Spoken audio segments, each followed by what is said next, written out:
Our story begins with a family of 3, conversing happily at the dinner table. The mother, Elena, says she cannot believe they are going on a vacation. They talk about their previous vacation at Disneyland, which the father jokes about, saying he didn't enjoy it at all. Changing the subject, the daughter, Celia, says she got an 8 on her exam. Her father tells her that it's an average grade, and she gets taken aback. But her mother congratulates her on what she considers to be a very good result. The girl says she studies every day for 3 hours. Since the father works a lot on his computer, Elena tells him they have hidden it and put a lock on the device. Celia reminds him they have not taken his cell phone away. They need to because he works on that too. He needs to find more time for his family. The scene shifts to a quote from Mary Shelley regarding how she refuses to believe that her family's destiny is so low that it is born only to perish. This quote segues into showing us the result of a car accident that the family was unfortunately a part of. 1 year later, we observe a cemetery, denoting that at least one of the family members has lost their lives in the accident. Elena approaches an unknown figure and talks about the paperwork in her hands. It concerns unpaid debts and a home renovation. She doesn't know why they got involved in a renovation. She asks the mysterious person how they can do this to her, leaving her alone with her daughter in such a state. They had a perfect life. Soon she drops the papers and cries. The poor lady is trying to believe that time heals everything. We see her emotional words directed towards the grave of her husband, not a person. Afterward, a man named Eduardo rushes to her. We learn it has been some time since they've seen each other. He asks about Celia, who is fine according to her mom. It has been a difficult year, he says. If she needs anything, Eduardo wants Elena to know she can call him. When she leaves, he stays to look at her family photo atop the grave. He cryptically tells the deceased man in the photo that he wishes he were somewhere with him because it was great. The next scene has Elena meeting her daughter after school. Celia shares the good news that she got 8 points on her exam. The bad news, though, is that she does not like her friend's mom, Rosa. She knows Celia is a vegetarian, but always feeds her huge steaks. Later, Elena presents her house to a family with the intent of selling it. The mother in this family approves of the place. She finds it strange that the agency did not tell them about the house. The man is curious to know why Elena is selling it, for the house is almost perfect. Her reason is simple. The house is too big for just her and her daughter. At a different time, Celia awakens her sleeping mom. The woman responds by bringing her daughter into bed with her. Celia asks if Elena can take her to school instead of Rosa, the woman she dislikes. During breakfast, Celia mentions a girl named Marta, who is now pregnant. Her mom is shocked to hear it, learning the girl is merely 2 years older than Celia. When the girl asks her mother how old she was when Celia was born, Elena tries to go around the question by calling herself responsible. Her daughter disagrees, saying she is the responsible one. If her mom really was responsible, she would not hide anything from her daughter. To prove her point, Celia takes her mom's phone and plays a message containing indecent material, which ends with an invitation for Elena to a party. This prompts Elena to reply to her friend, saying she can't go with her tonight. She adds she is a responsible woman with a daughter. Yet Celia takes the phone away to say that her mom will go to the party if she trusts her daughter. When the doorbell rings, Celia walks toward it and knocks down a vase by mistake. She finds a set of keys among the shattered pieces and realizes they belong to her dad. Elena says she has been looking for these keys for a whole year. Celia wonders why her dad was keeping them in such an unusual place. They go outside to meet Rosa in her car. She argues with Elena, not wanting to take care of her daughter regularly. Despite the argument, Elena is obliged to thank her. Back at home, she gets a phone call from someone. We don't hear what the person tells her, but Elena responds that they sold the house 3 days ago. Regardless of that, the talk leads to Elena agreeing to meet the caller, whose name is Virginia. After the conversation, Elena uses the keys Celia found to enter a room where she observes grisly photos on a wall. She catches sight of a diary and takes a look inside. An article in it says, a company named Resurrects Biotech resurrected clinically deceased people. A 12-year-old girl had allegedly been resurrected in Paris. Another article informs her that in October of 1941, a farmer butchered his family after stealing several military medicines in a prison camp. The accused claimed that it was his youngest daughter who committed the crimes. Moving along, Elena reads that a certain subject became uncontrollably aggressive due to the experiment. It made Resurrects Biotech fire the genetic research team, which was led by none other than her husband Caesar. Of course, Elena is shocked upon having discovered this. Continuing to look around, she finds a safe and uses one of Caesar's keys to open it. She finds a big syringe inside. Flipping through the papers she discovered, Elena finds a diagram with instructions on how to use it. In the meantime, the scene shifts to Celia, who is watching television. A girl in an advert is getting asked if she would like the world to worship her as a goddess. Soon Elena comes to Celia, dressed for her party. Before she leaves, she instructs her daughter about several things she must do while home alone. One of them is to not open the door for anyone. Once her ride arrives, Elena leaves the house to greet her friend Lucy. They joke around in the car and ride off laughing. When they arrive at a house, they are greeted by a third lady named Mary. In the meantime, Celia continues to watch her horror movie, quite fitting considering the atmosphere. At Mary's dinner table, she tells her friends she went to the store and saw a mysterious man. She also says he is in her house. At this moment, she takes out an indecent item and waves it at them. In the movie Celia is watching, a mortician is dealing with a lifeless girl. The door slowly opens in the film, foreshadowing what is about to befall on Celia. At the party, her mother says she shouldn't drink because she is a responsible mom. This statement prompts her friends to ask her if it is actually true. Lucy replies that sometimes it's confusing to remember who is the mom and who is the daughter. Elena actually agrees, saying there are times she feels like that too.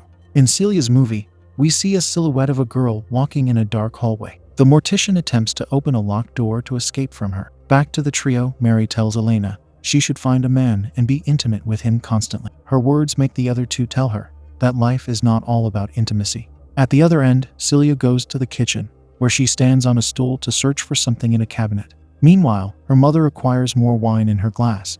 She says she didn't drink in a long time. In a short while, her responsibility slightly activates, and she considers that perhaps they should leave. She starts calling Celia to check on her. As the girl's phone rings, she gets distracted and falls from the stool, bumping her head in the process.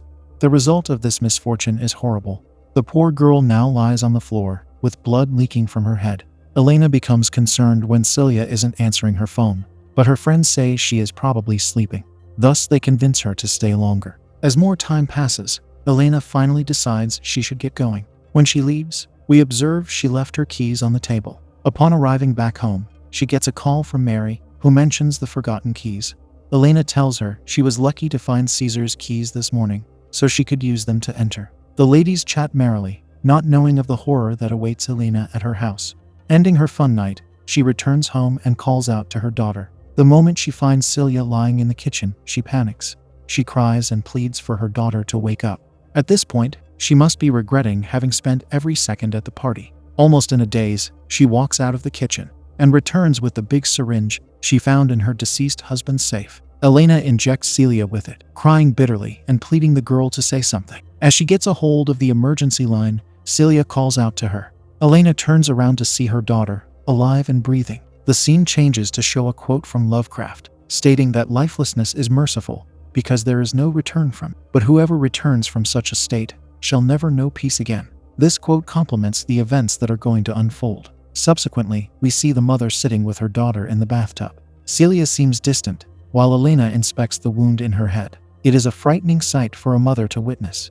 Once the girl turns around to ask her what is wrong, Elena lies that it's nothing. She hugs Celia out of sadness. Later, she lies in bed and asks her mom if she is deceased. She also shares, when one loses their life, there is no one waiting for them on the other side. It is obvious that Celia knows what happened to her. Elena tells her not to be afraid, for she is with her now. Celia replies she is not afraid, not anymore. She wants her mom to stay with her tonight. In the morning, Elena wakes up and sees blood on her daughter's pillow. The girl is in the kitchen, devouring something wildly until her mother walks in on her. After sending the resurrected girl to her room, Elena cleans up the mess she created. Celia's blood is still there too. As she starts to clean it with a mop, Rosa calls her. Elena tells the lady to give her a half hour. Soon Rosa arrives, and her daughter runs upstairs with Celia to the latter's room. Meanwhile, the adults sit on the couch, where Rosa tells Elena of a miserable situation she found herself in. She wants to teach a certain person a harsh lesson.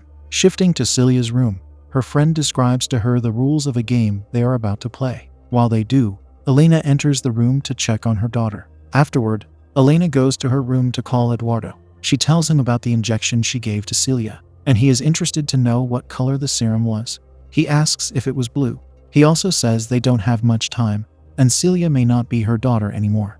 It won't take long for her to become evil. When Celia's friend declares victory, Celia takes her by the wrist to tell her she cheated. The girl tells her to let go because Celia is hurting her. Once she does, she jumps on her friend, and Elena hears screams from above. She frantically ends the phone call with Eduardo.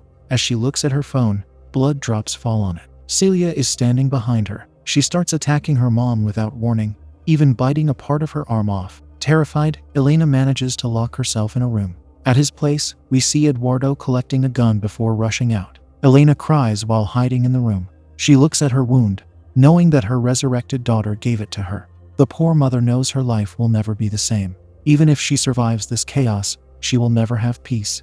She finds something to wrap around her wound. In the next scene, Celia is taking a knife out, but the doorbell rings, interrupting her. She looks in the mirror, which shows her she has blood on her face. When she opens the door, her face is clean. Seeing Eduardo, she says she knows who he is. He worked with her dad. It has been a long time since she saw him, and she thought he was deceased. He wants to check on her mother, yet Celia says it's a late hour. The man knows it's late. However, he was passing by. Thus, the girl lets him in. Left alone inside, Eduardo arms himself with the gun. Cautiously, he goes upstairs, looking for Elena. She hears him and calls out to the man.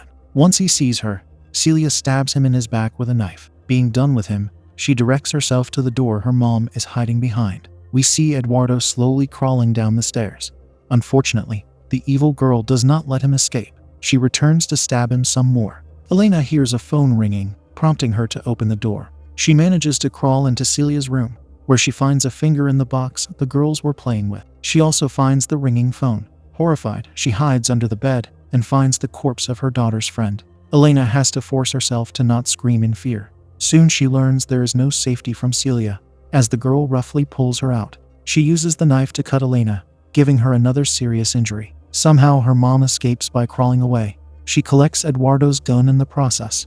Outside the house, we see Mary has arrived with Lucy to deliver the keys to Elena that she left behind. Mary rings the buzzer to the house.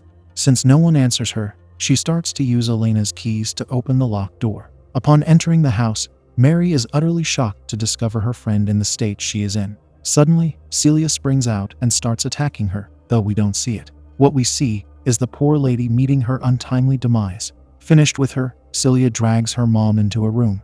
In there, Elena uses a pot to knock her monstrous daughter down. She follows this by approaching the girl with a gun. She doesn't want to shoot her, but she has to. Alas, the gun does not fire. Celia regains consciousness and puts her hands on her mother's.